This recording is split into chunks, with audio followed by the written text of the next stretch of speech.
Hello and welcome to Cooking with Mayor of Whore Island, where preparation is key to success. Today we're going to cook a pasta with sweet chili chicken. We're going to need some pasta. We're also going to need some cream, some pepper, salt, olive oil, garlic, tomatoes, and sweet chili sauce. First you have to fill a kastrull, as we say in Sweden, with water. Fill it with as much water as you can, but you don't want the water to boil over. Then add a lot of salt, or as we say in Sweden, salt, and some olive oil. The oil that I'm using has a lemon taste to it. Now we go to the garlic. And what you have to do first of all is to unwrap the garlic. A little tip from me is that you kill and crush it before you take the clothes off. It will resist a lot less once it's dead. And remember to take off the little thing at the end because that doesn't taste too good. And you can see me do that here. Now, some people are really good at chopping garlic. They are really fast and only takes a few seconds for them to do it. I'm not that fast at all, so here you can see me struggling with chopping my garlic. And what I like to do is I prepare with little bowls that I put the things I cut in, and once I'm done I always clean up. Now for the tomatoes.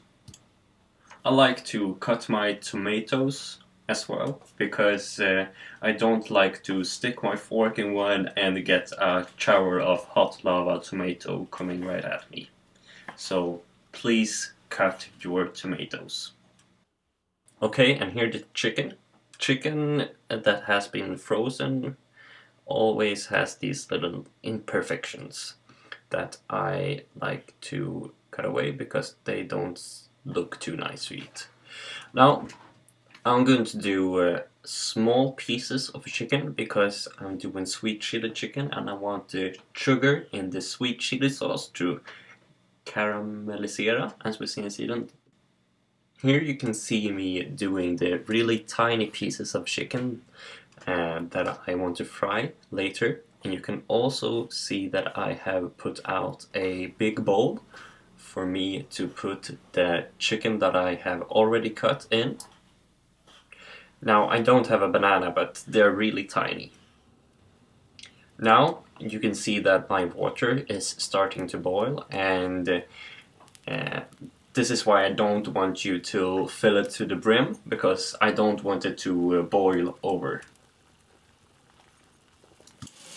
Now that I'm done with all the cutting that I will be doing for this episode, I clean up because I want my kitchen to be clean.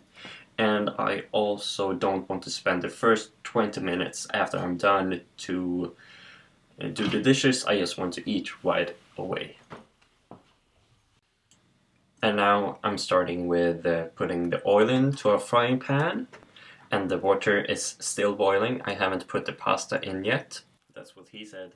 After the oil, I put in some garlic. And a tip for when to know when the oil gets hot, you just take a little water and you put it into the frying pan, and the oil and the water will react and give a like a psh noise.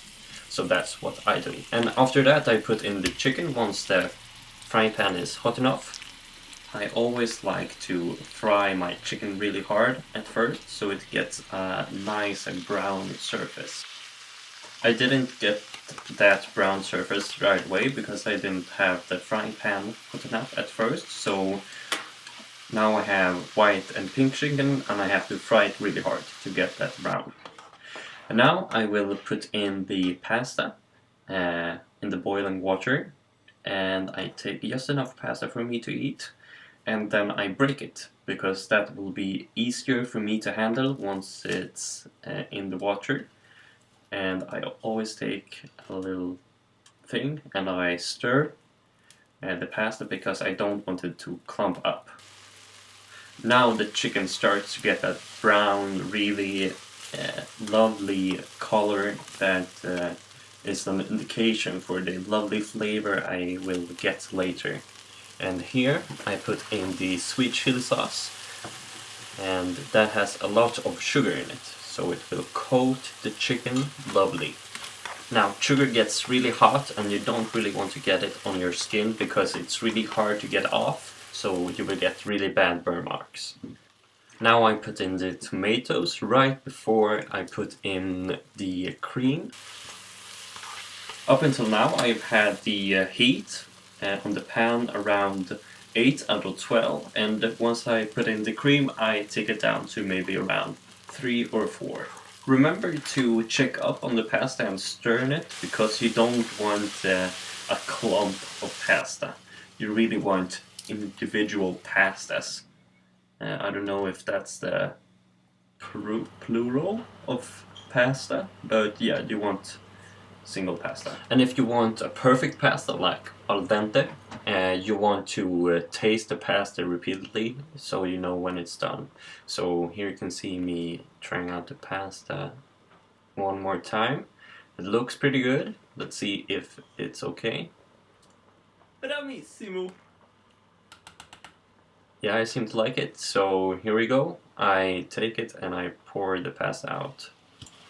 Remember to watch out for the steam as well as the water, because the steam can be very hot and you don't want to burn yourself. Shake the water out of the pasta. Check it like a Polaroid picture. My dream is that the Razer 10,000 will upvote this just because of my lovely ass. Here you can see me laying out the food, and fast forward, me spinning the plate, food program style. Okay, now it's time for me to eat it. I'm a bit nervous, but I'm pretty confident. Can you be both at the same time? Okay, let's see. Mayor of Whore Island approves.